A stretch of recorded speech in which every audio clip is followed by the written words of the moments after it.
Então, boa tarde a todos. Obrigada por estarem online para assistir mais um seminário online das Ruas Completas. Meu nome é Ariadne Sames, eu sou analista de mobilidade ativa do WR Brasil e moderadora do seminário de hoje. O WR Brasil e a Frente Nacional de Prefeitos apresentam uma série de seminários online Ruas Completas, para apoiar profissionais de diversas áreas a colocar os princípios das ruas completas em ação. Uma vez por mês, os seminários vão abordar um tema novo relacionado a construções de ruas mais seguras, saudáveis e equânimes. Nesse quinto seminário, nós vamos abordar como as intervenções intermediárias podem ser um primeiro passo para as ruas completas. Para aqueles que desejarem assistir os seminários passados, eles estão disponíveis na íntegra na aba Eventos do site wrbrasil.org.br. A primeira apresentação será feita pela Luísa Peixoto, analista de desenvolvimento urbano do WR Brasil. A Luísa vai apresentar conceitos e experiências práticas de urbanismo tático adotados ao redor do mundo para a promoção de mudanças efetivas na realidade das cidades. A Carolina Cominotti, assessora técnica em planejamento urbano na Secretaria Municipal de Mobilidade e Transportes de São Paulo, vai fazer a nossa segunda apresentação e ela vai falar sobre como a Prefeitura de São Paulo tem buscado incluir ferramentas de urbanismo tático como estratégia de implementação de projetos de mobilidade e segurança viária. Antes de começarmos as apresentações, gostaria de avisar a todos que no final nós teremos uma sessão de perguntas e respostas. Então, caso vocês tenham perguntas, por favor, enviem ao longo do seminário no painel destinado à direita. As perguntas selecionadas vão ser respondidas no final do seminário e aquelas que não der tempo de responder, nós vamos responder por e-mail posteriormente. Por favor, indiquem se as perguntas forem específicas para uma das palestrantes. E agora eu chamo a Luísa para fazer a primeira palestra.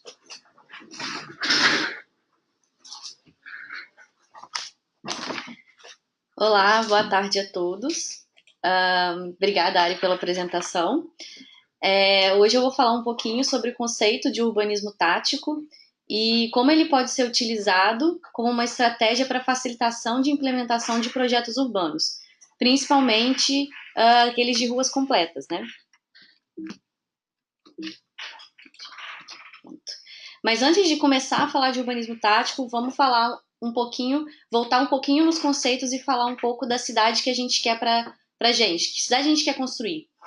Por muito tempo, a gente veio construindo cidades destinadas e focadas em dar mais velocidade ao carro, com infraestrutura pensando apenas nos veículos e de uma maneira assim que acabou criando cidades que são impessoais, são inseguras, e a gente se esqueceu que a rua pode ser também um lugar para as pessoas interagirem, para as pessoas se identificarem umas com as outras, né? Um lugar de interação social.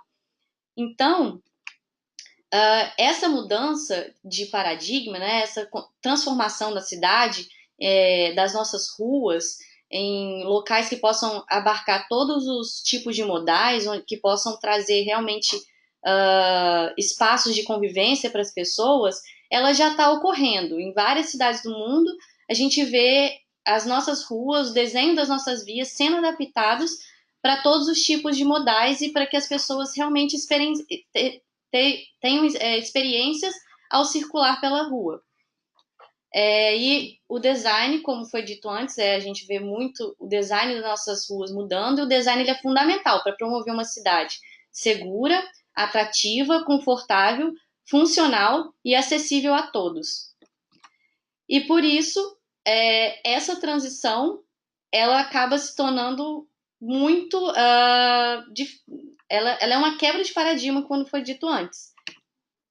E é difícil de ser feita essa transição, né? De uma realidade existente para a realidade que a gente busca. E a sociedade civil, tanto o poder público, eles querem transformar essa realidade. Mas muitas vezes é difícil de entender o que a sociedade vem buscando e o que o poder público pode fazer. Antigamente, o poder público criava infraestrutura, né? E a sociedade simplesmente recebia aquela infraestrutura de forma passiva. Mas hoje em dia, a gente vê que a gente pode ter uma interação e criar uma nova realidade. E aí que entra o urbanismo tático. O que é o urbanismo tático? É uma intervenção rápida, barata, com materiais reversíveis e aberta ao diálogo com toda a população. Ou seja, é a gente implementar uma fase temporária para entender qual é a realidade do nosso espaço urbano e aí sim propor intervenções permanentes.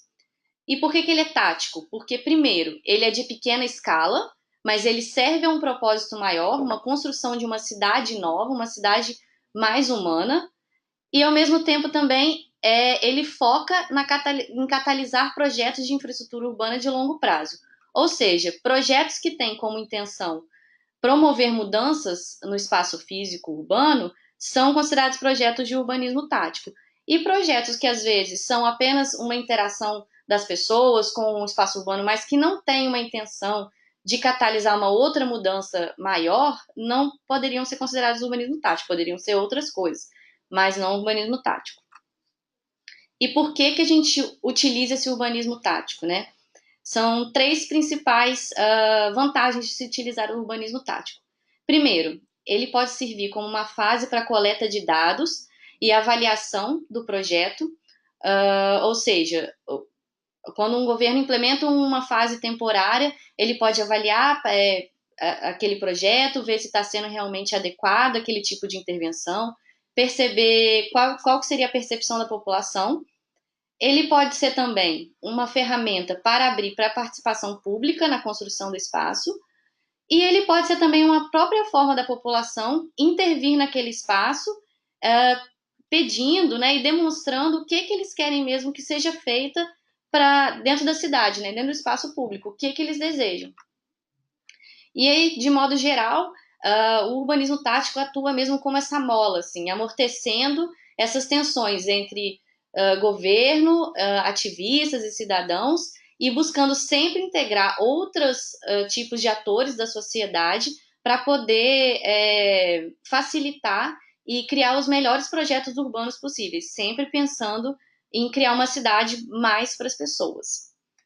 Bom, e quem pode liderar essas intervenções táticas, né? Na verdade, existe um espectro de atores que podem atuar na parte do urbanismo tático.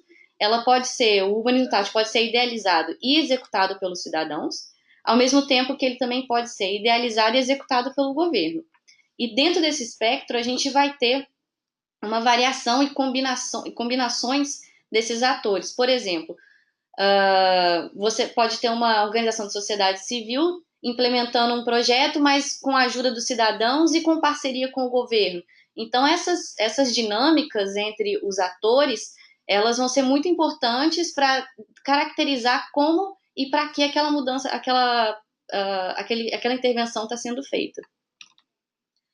Por exemplo, quando a sociedade civil ela busca implementar projetos para poder pedir, né, ou então para poder demonstrar o que ela gostaria que fosse aquele espaço.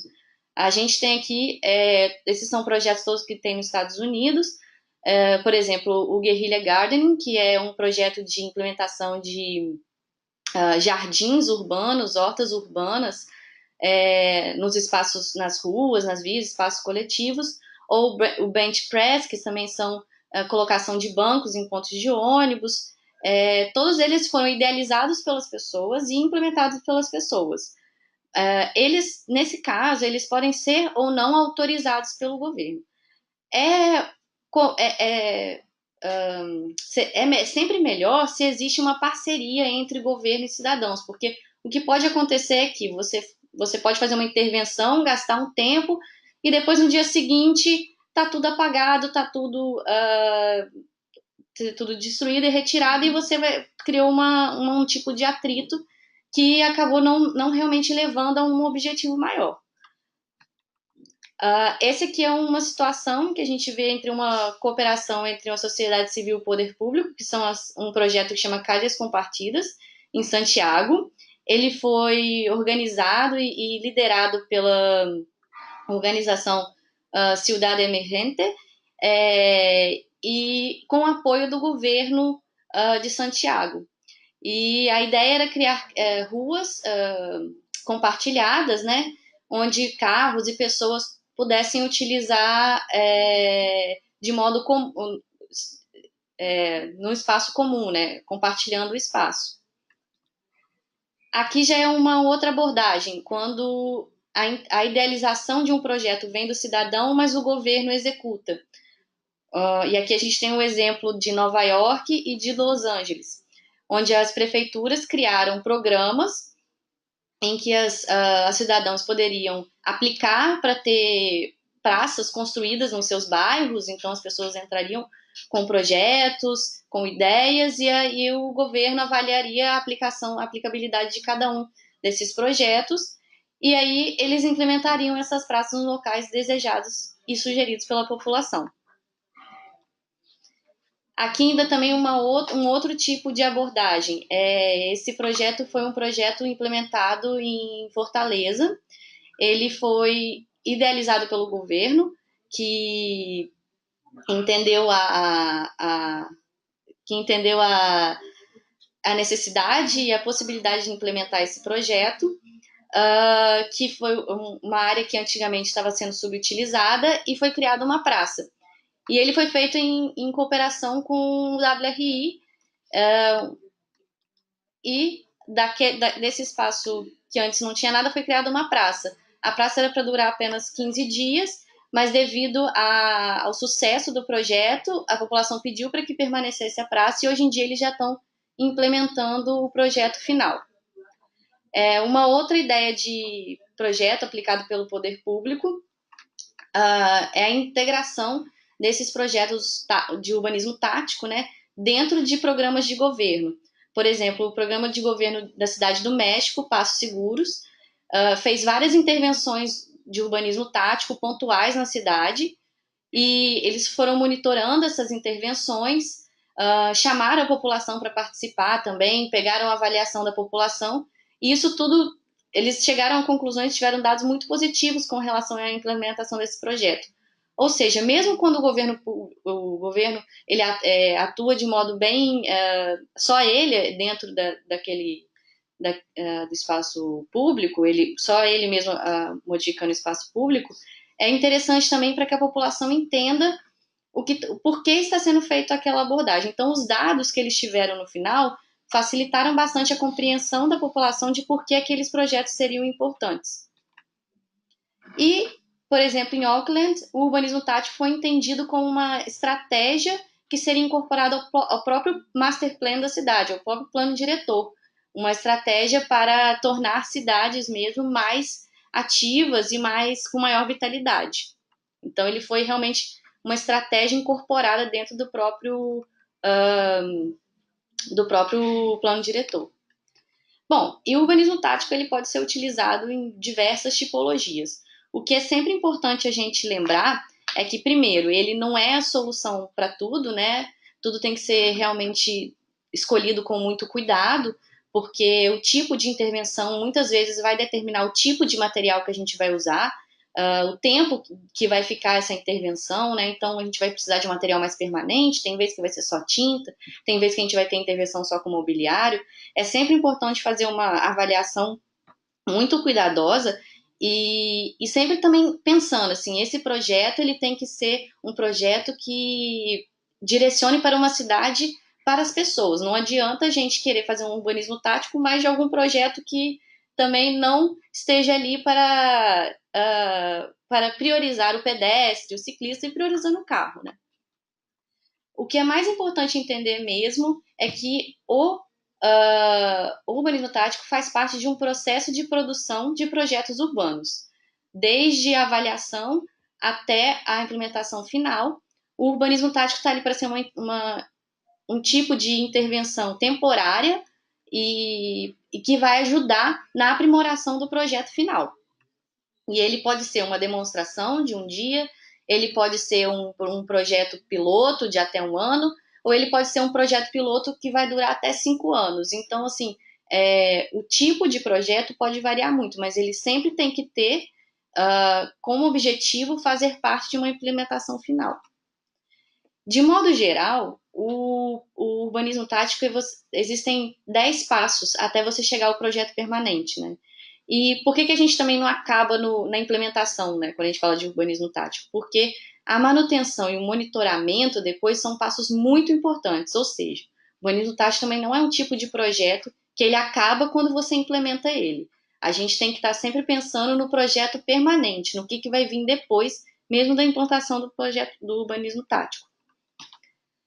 Os 6 primeiros passos do urbanismo tático, eles poderiam ser considerados como uma fase de pré-projeto, e eles são feitos mais ou menos de uma maneira concomitante.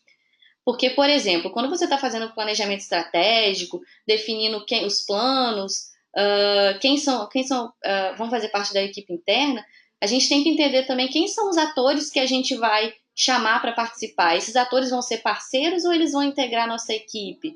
Quem vai ajudar a gente na implementação do projeto? A gente vai implementar ele de maneira só com a equipe interna ou a gente vai chamar a população também para implementar junto com a gente? E a viabilização financeira? Quem que vai fornecer esses materiais? Vão ser doações? A gente vai comprar? Então, essas diferentes dinâmicas que o urbanismo tático exige da gente tem que considerar todas elas quando a gente está fazendo o planejamento do projeto.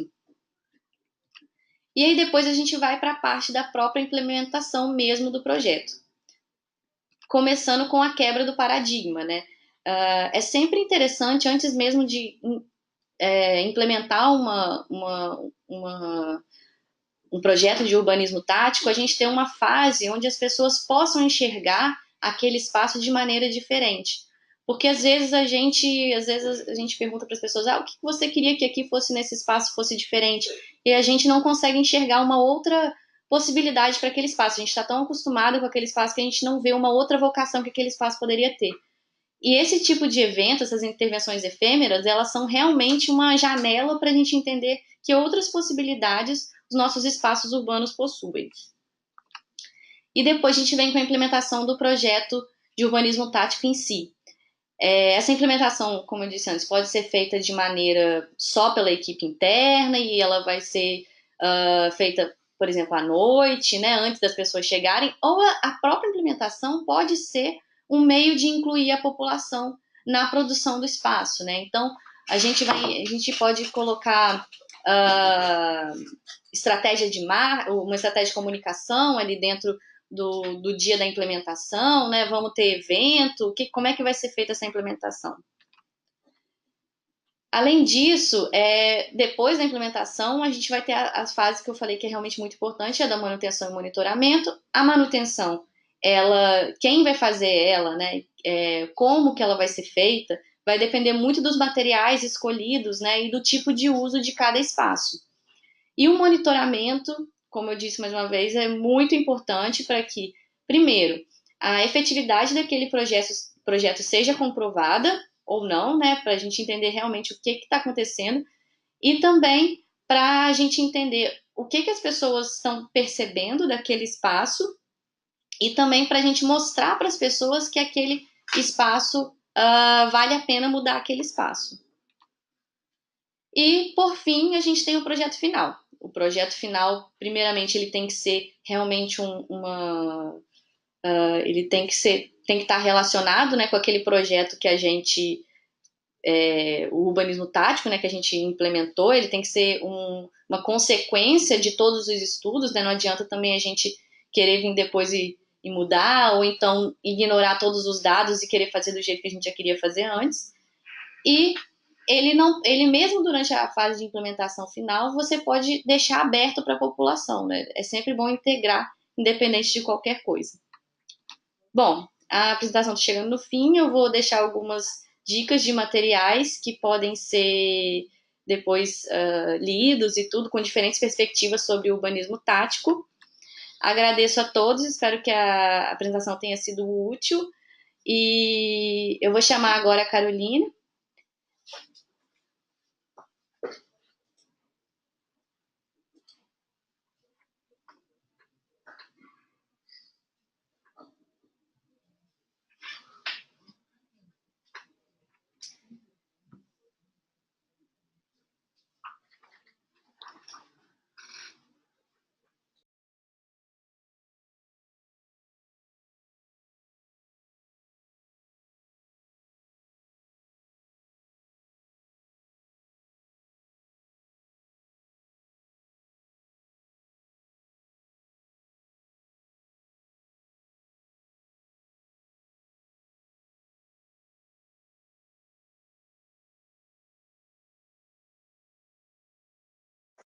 Então, boa tarde a todos e a todas. Em primeiro lugar, eu quero agradecer ao WRI pela oportunidade.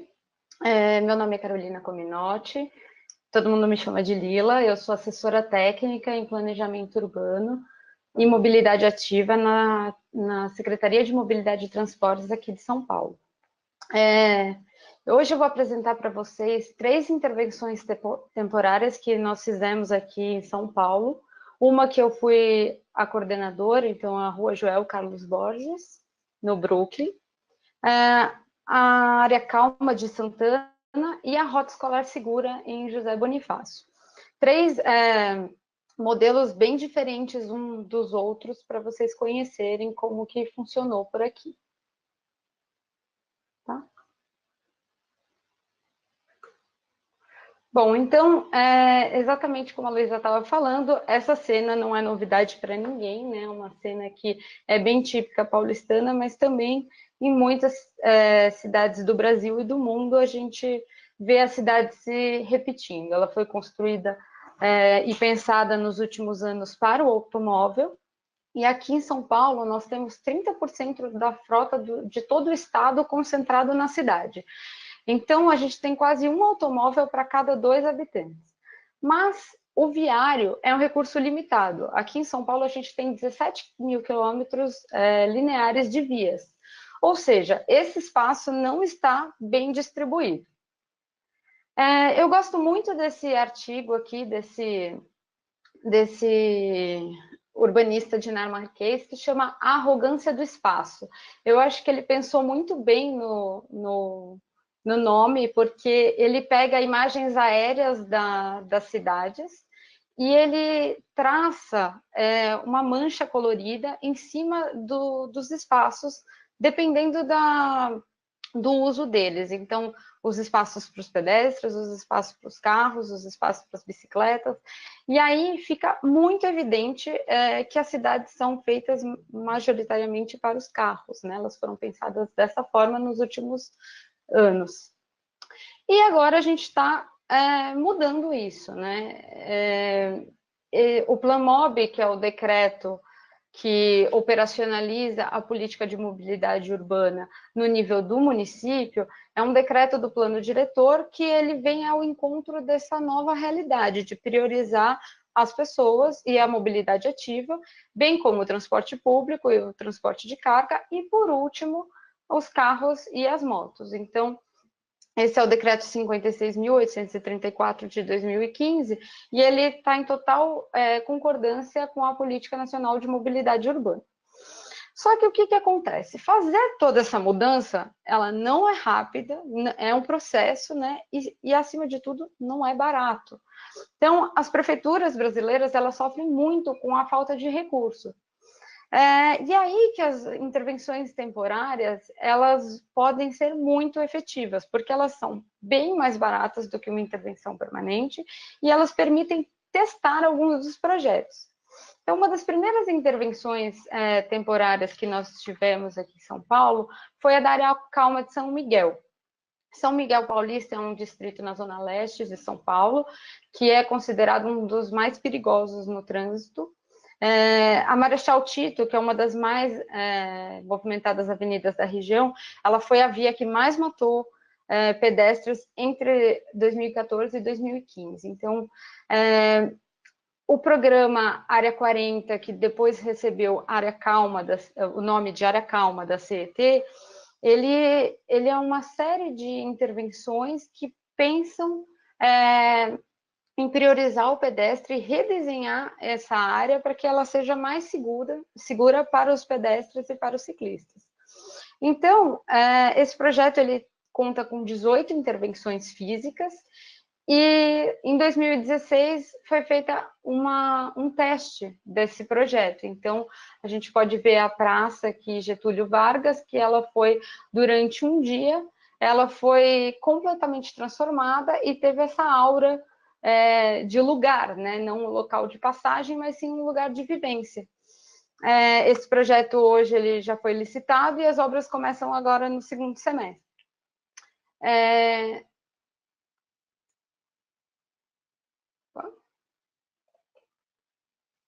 mais uma imagem aqui da área calma de São Miguel. E aí, a experiência que eu gostaria de dividir com vocês é a da Rua Joel Carlos Borges. A Rua Joel, ela é a rua completa de São Paulo. É uma pequena via local de 150 metros de extensão e ela é muito importante porque é o principal acesso à estação Berrini da CPTM, que é a Companhia de Trens Metropolitanos da cidade de São Paulo. Ou seja, é uma via que ela tem muito uso por pedestres. Nos horários de pico, as medidas chegam até quase 23 pessoas para cada automóvel que passa. E, obviamente, que a rua ela não estava desenhada dessa forma. Ela tinha muito mais espaço para o automóvel do que para o pedestre. Essa rua ela foi objeto de um concurso do WRI em 2014, que chamou Concurso Três Estações. O concurso ele visava melhorar a microacessibilidade no entorno de 3 estações da CPTM. E para a estação Berrini, que é essa da Rua Joel, o projeto vencedor foi o projeto da URB, que é uma startup de urbanismo, que justamente se fez valer dessa questão do faseamento do projeto. Então, a etapa 1 foram realizadas intervenções efêmeras. Então, nós tivemos eventos na Semana da Mobilidade de 2016, onde a rua foi completamente aberta para as pessoas, fechada para os carros, e colocamos um tapete de grama sintética, tiveram food trucks, e o pessoal da URB pôde ficar mensurando o que a população dizia. Então, foi uma etapa muito importante de interação. E aí, esse projeto, quando houve a troca da gestão, então o WRI apresentou esse projeto para a Prefeitura de São Paulo, que né, o prefeito novo tomou posse no ano passado, e o secretário de Transportes adorou, achou o máximo o projeto, então resolvemos adotá-lo. Então, passamos para essa etapa 2 da intervenção temporária. O projeto da URB original, ele tramitou dentro da CET para receber algumas mudanças na questão da sinalização, que não estavam de acordo com a padronização da cidade, e depois esse projeto foi para o gabinete do prefeito regional, que adorou o projeto e falou, bom, o que vocês querem? Vocês precisam do quê? De tinta, vaso? Eu não estou entendendo o que vocês tanto precisam. E foi muito engraçado, porque assim, praticamente de um mês para o outro, o projeto ele foi começado essa fase de implantação de fato da intervenção temporária. Foi bastante intenso, né, essa etapa, porque então a gente tinha essa situação, e aí a gente vai mostrar agora para vocês, eu vou mostrar para vocês um videozinho de como foi a execução dos trabalhos. O videozinho que eu vou mostrar, na verdade, é o convite da Semana de Mobilidade, que foi quando foi o lançamento do projeto da etapa temporária.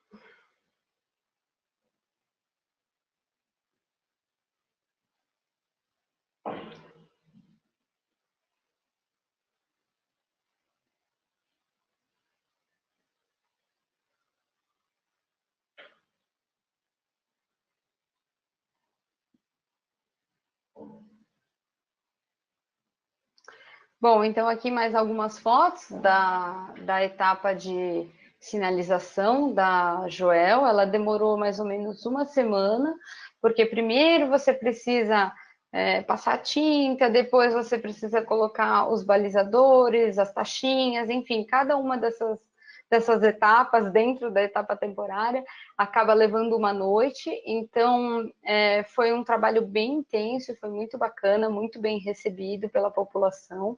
Todo mundo gostou muito. O WRI tem um relatório muito bacana sobre a Joel. E hoje, então, ela está mais condizente com a própria vocação dela. Então, isso é uma das coisas que a gente costuma dizer bastante, que a rua completa, ela não necessariamente é uma rua que tem tudo, todos os modais, um corredor de ônibus, de ciclovia, mas também aquela que atende à sua vocação natural. E esse era o caso da Joel, uma pequenina rua que já era dos pedestres. Então, a gente só fez a redistribuição de fato do espaço. Uma das coisas que eu gostaria que vocês atentassem é, de fato, a articulação institucional por trás de cada uma dessas intervenções. Como a Luísa falou, elas podem acontecer de várias maneiras, mas a articulação institucional é muito importante, especialmente em cidades grandes, nas grandes capitais. Você precisa de um esforço muito grande para poder fazer, às vezes, um pequeno projeto parar de pé.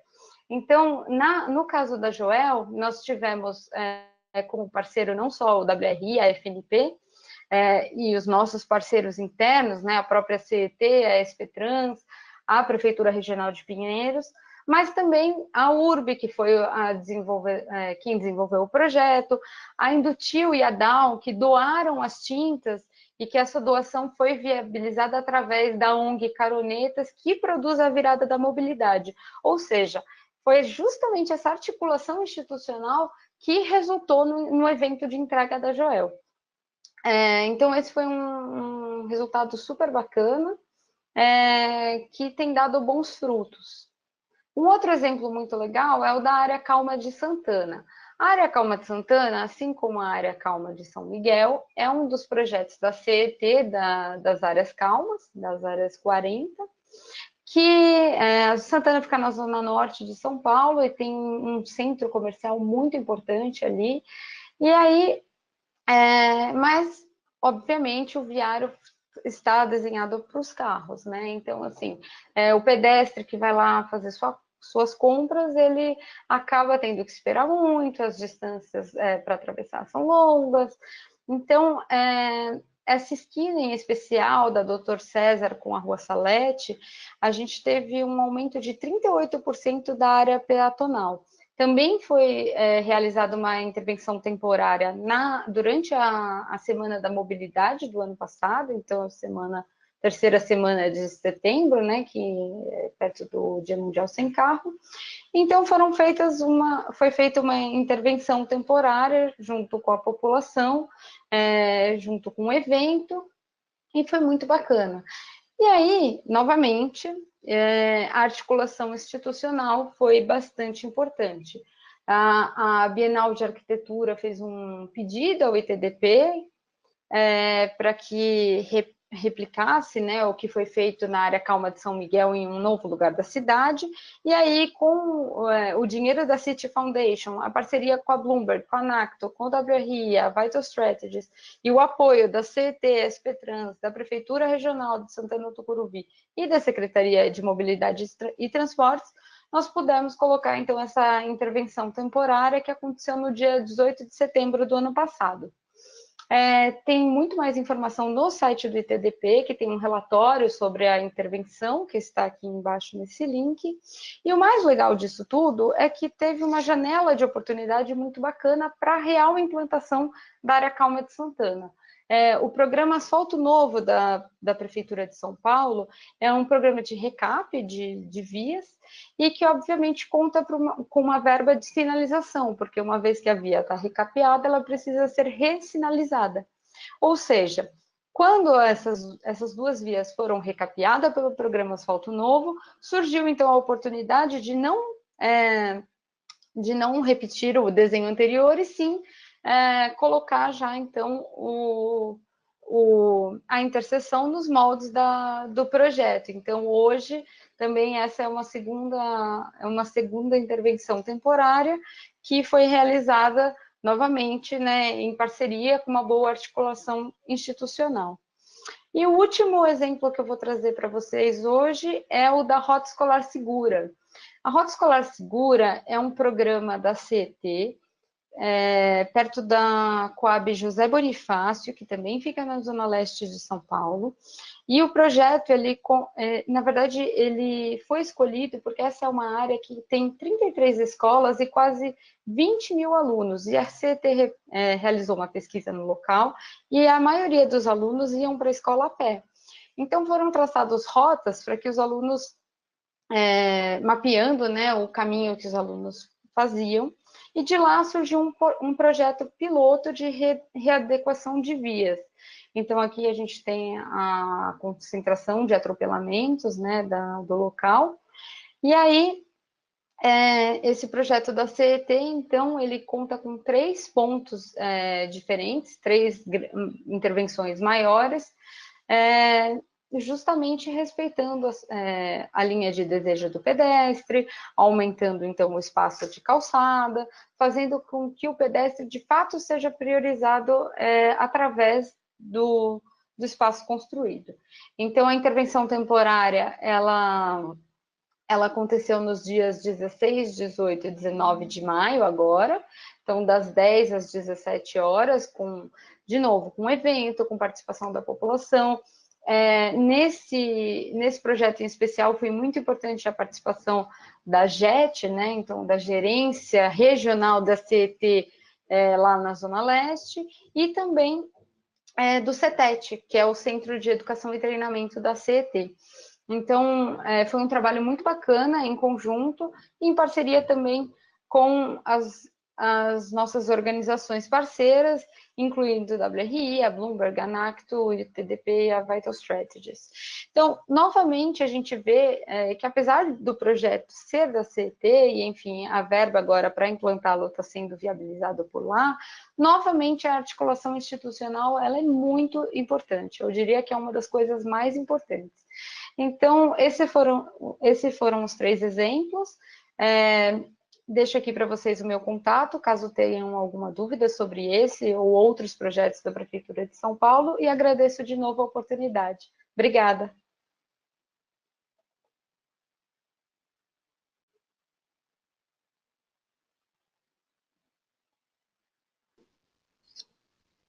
Então, obrigada, Lila, e obrigada, Luísa. Então, agora vamos passar para as perguntas que foram enviadas ao longo das 2 apresentações. Vou começar com as perguntas para a Luísa, que está aqui do meu lado. Então, Luísa, como se deu a intervenção de Fortaleza em relação à participação social, à viabilização e o resultado? Tá, a intervenção de Fortaleza, como eu disse, ela foi implementada pela prefeitura e ela foi proposta pela prefeitura. Ela, no início, a população, inclusive, tinha uma resistência com relação à implementação do projeto, e o urbanismo tático, mesmo esse diálogo, essa falar assim, olha, é temporário, a gente vai testar, a gente vai ver o que vai acontecer, vamos medir os impactos. Isso tudo ajudou a população a entender e realmente quebrou o paradigma, né? E ela conseguiu ver que aquele espaço poderia ser diferente, poderia ser melhor para ela.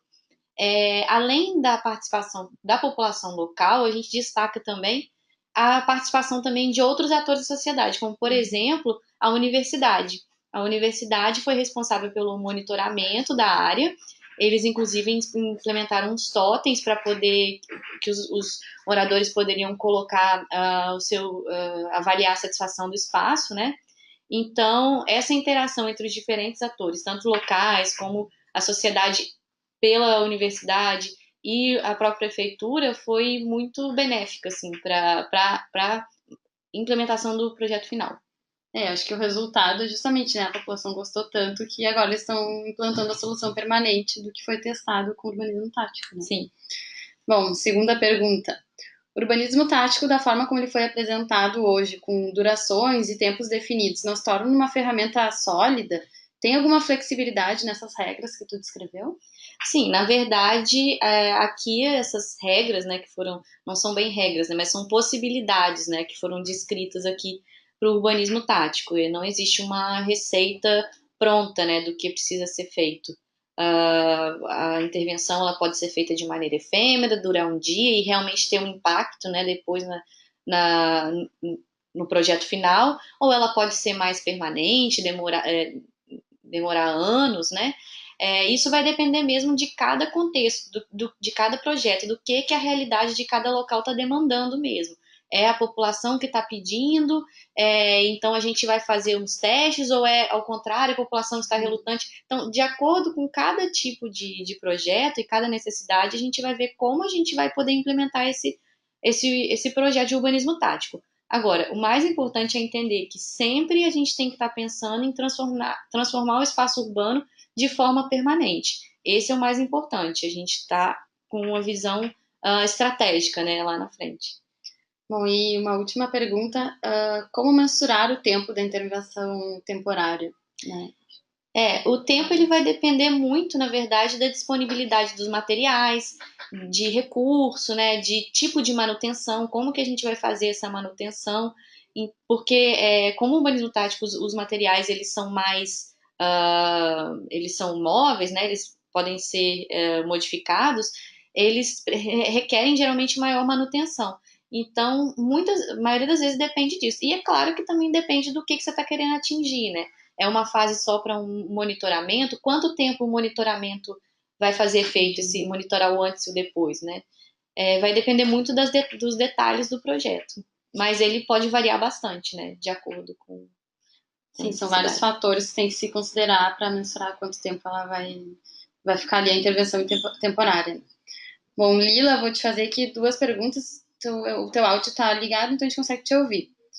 A primeira, é preciso saber antecipadamente quais informações ou dados que serão coletados para se ter uma referência, né, e uma evidência consistente da implementação de uma fase temporária de um projeto?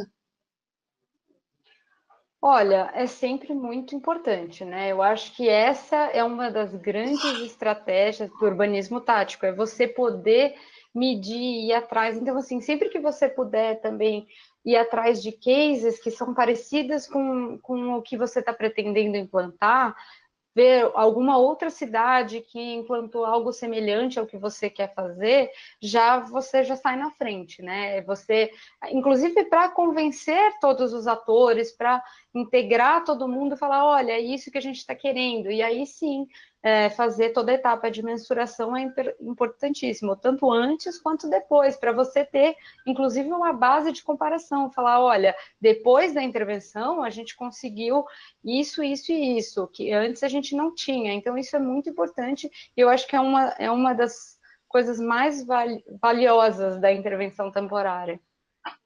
Sim.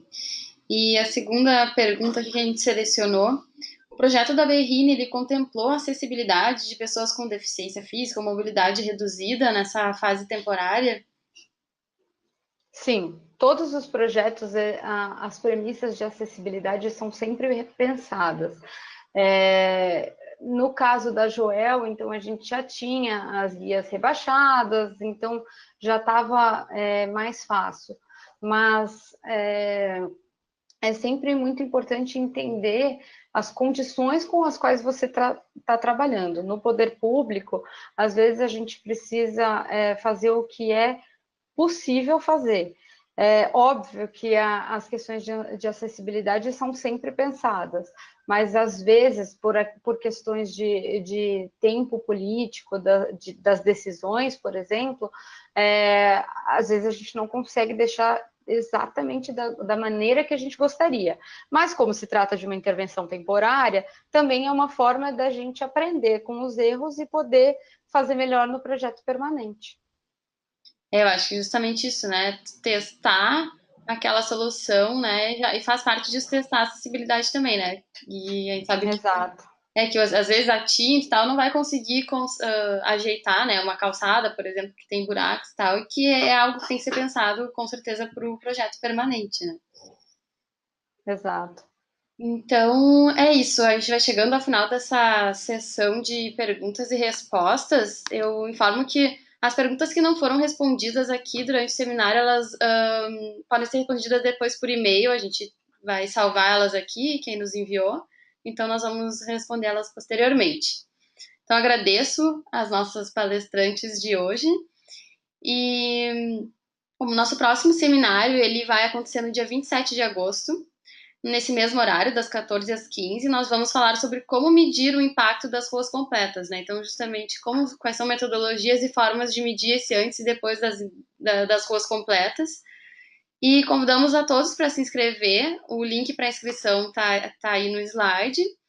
E caso vocês tenham dúvidas ou sugestões, por favor, enviem e-mails para o ruascompletas@wri.org e espero encontrá-los novamente no dia 27 de agosto. Muito obrigada a todos.